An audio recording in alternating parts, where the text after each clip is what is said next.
In this episode, we go from log to humidor and every step in between. I am Nicholas Marini from Marini Furniture, and I couldn't be more honored to have you with me today, but enough with the introductions. Let's mill. One would not expect to find trees in the middle of the desert, but the Rio Grande and underwater reserves have established a relative oasis in the general vicinity. What seems to grow the most down here is mulberry. However, apparently it is illegal to plant these anymore because the pollen causes allergies. I don't know, strange law. Anyways, my last chainsaw mill was a mulberry log, and it is one of my favorite woods to work with because of its unique yellow characteristics. As I continue to grow in confidence and experience milling logs, I have picked up a few tricks of the trade along the way. This has allowed me to set up my future projects for success with better slabs. I used to roll these logs down my driveway, across the street, into this dirt pit you see here, but fortunately saner heads prevailed and I ultimately got myself a dolly. Now what I'm trying to do here is prep the battlefield, so to speak. I got all my tools laid out and I'm starting to map out how I'm going to cut this thing. I measured the diameter to see whether 3 or 4 inch cuts will be more appropriate. I don't like to go any thicker than that, because air drying these slabs obviously takes long enough, and the thicker they are, the longer it takes to dry. So pre-planning the thickness of my cuts allows me to harvest as much as I can for each slab as efficiently as possible. Here we begin our first cut on the rail I set up to be as close to parallel with the core of the log as possible so that the slabs respect the grain as much as possible. This is the prerequisite to making a nice clean stack, which I'll show you in a second here. Now, this is one of my favorite things about mulberry is as you start to get closer to the core of the log, you really get to see the characteristics that tend to contrast between the brown and the yellow hue of the wood. Every 2 cuts or so, I'll make sure I check my fluids in my saw, including the bar oil and the fuel. This way so I don't stall out in the middle of a cut, as that can be obviously extremely inconvenient.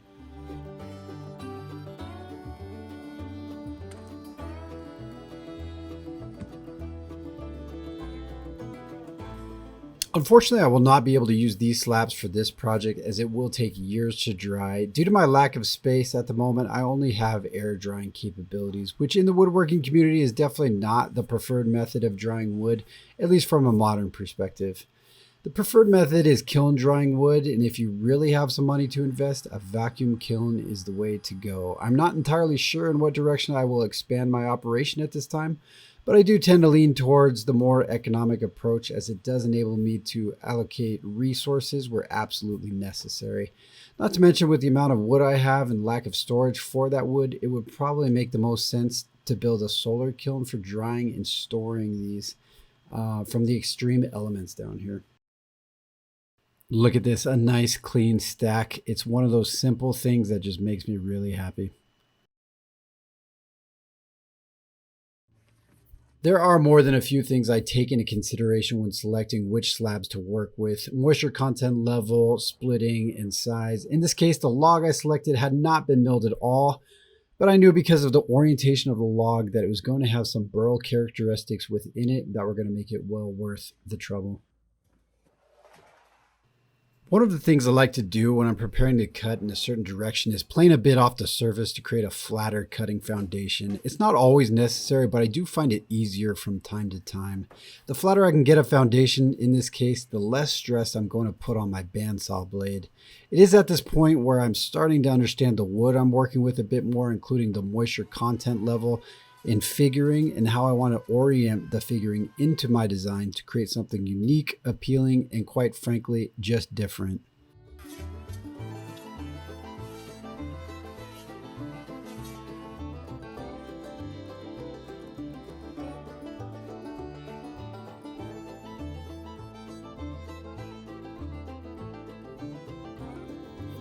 So one of the things I've learned recently is you're supposed to detension your bandsaw blades when you're not using them. So the first thing I'm going to do is tension the blade and set the tension according to the width of the blade. Unlike table saws and miter saw blades, in my experience, the bandsaw blades do not last as long. As they wear, it becomes very evident, and I recently had to replace mine.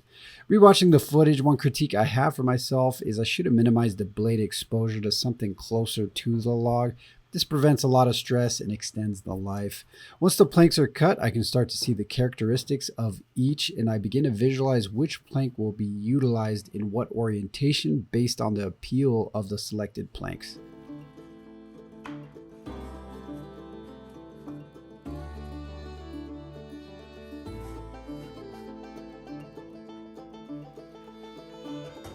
Yeah, see, this is why we can't have nice things. In this segment, we start planing to square. With the tools I have and in my experience, I like knowing that one of the broad sides is perfectly flat.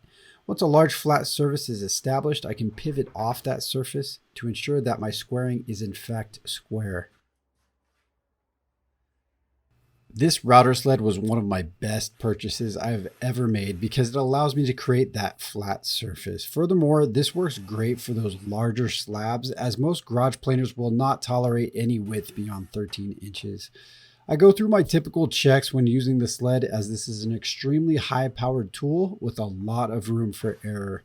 I make sure the planks are secured with dowels. I make sure that the bit is clearing the base of the router. And I also ensure that the stops are in place and tightened to ensure that the bit does not slam into the sled. That being said, we are ready to plane at the slowest speed as we cycle through each of these planks and conclude with planing the other side with my DeWalt.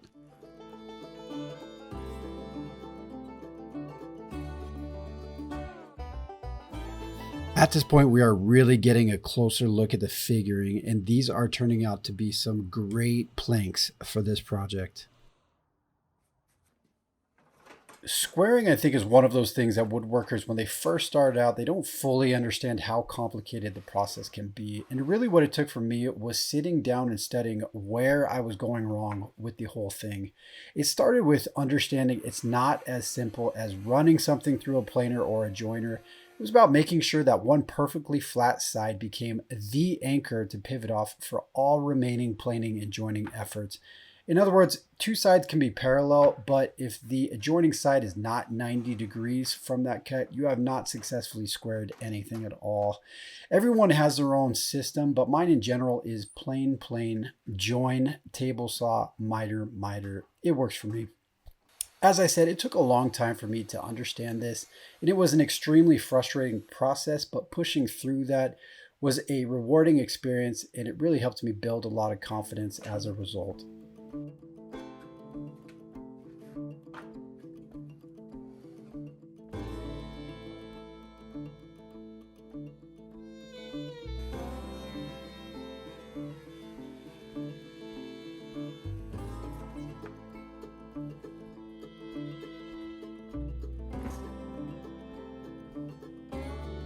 Once we have each of our pieces ready to go, we start making our glue. As I've made it clear in previous videos, my glue crafts still require some perfection, but for the most part, I continue to improve with each attempt.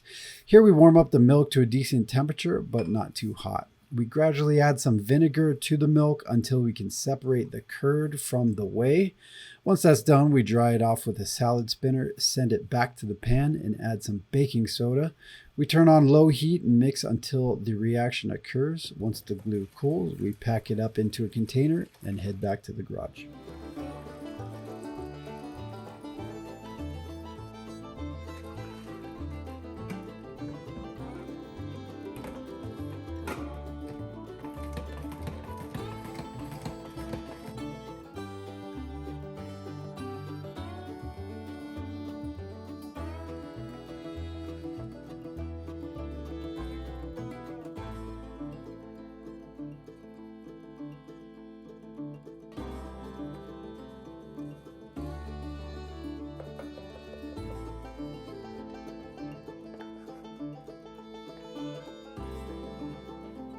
I need to make one final cut here prior to gluing. However, I need to calibrate a 45-degree cut to ensure it is accurate. Once calibration is complete, I cut my angles on my planks for the base and the lid of the humidor. We piece each part together to ensure our cuts are nice and tight and oriented in the appropriate direction. However, I came to realize something, that there was a couple major issues with my sequence of events.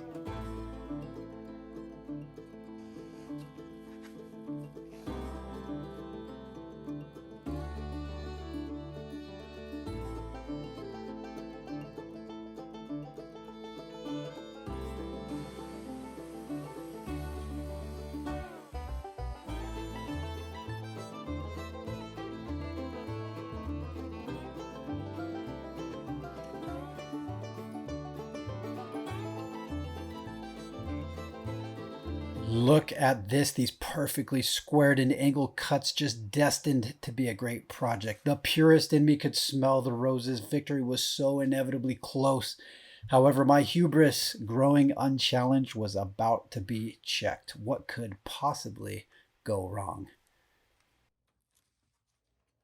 Look at this mess. I realized that I did not have any corner clamping mechanism on hand, which was an enormous challenge. It was time to get some fresh air and some rest. Unfortunately, while I was getting that air, I also realized that I had not CNC'd a pocket for the hygrometer on the front of the humidor. What a mess.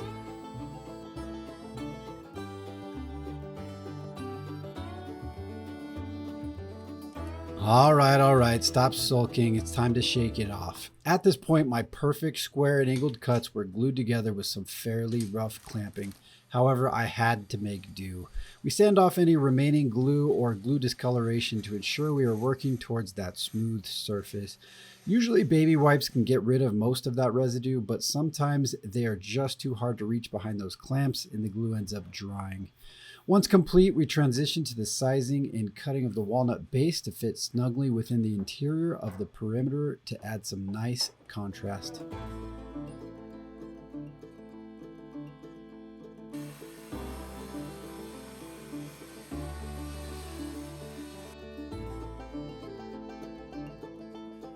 We continue to supplement our walnut contrasting efforts by CNCing a stand for the hygrometer and the handle for the lid. Here we set up the files and parameters for CNCing the pocket for the hygrometer. We save the file, open it in UGS platform, zero the CNC, and execute. The pocket came out slightly looser than expected, but I was able to remedy this with some glue.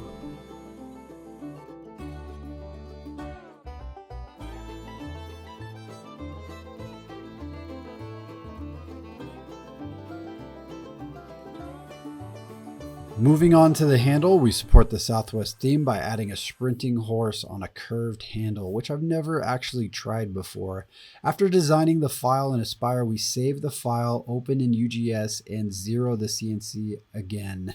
We rough mill first so that the ball nose bit does not have to cut more than a few millimeters at a time, as this can cause a lot of problems for the machine and destroy your project. Once the CNC is complete, we miter saw to cut out the perimeter of our handle before sanding. Sometimes the CNC requires a little bit of sanding to get that nice smooth finish.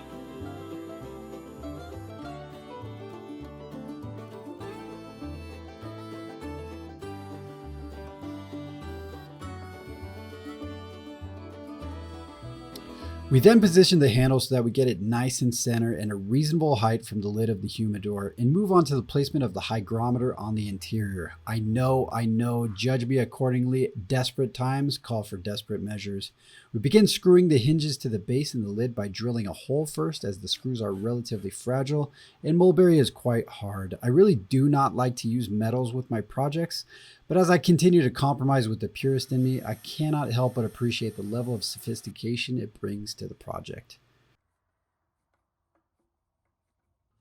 Speaking of purist, finishing with pure tongue oil has been an obsession of mine since about 2019. I had no idea how challenging it was, but I really love the idea of the traditionalism behind it. It is a very touchy practice, particularly if you're attempting to polymerize above the surface of the wood. This adds that beautiful glossy sheen without any chemicals at all. However, it comes at the great cost of excessive practice.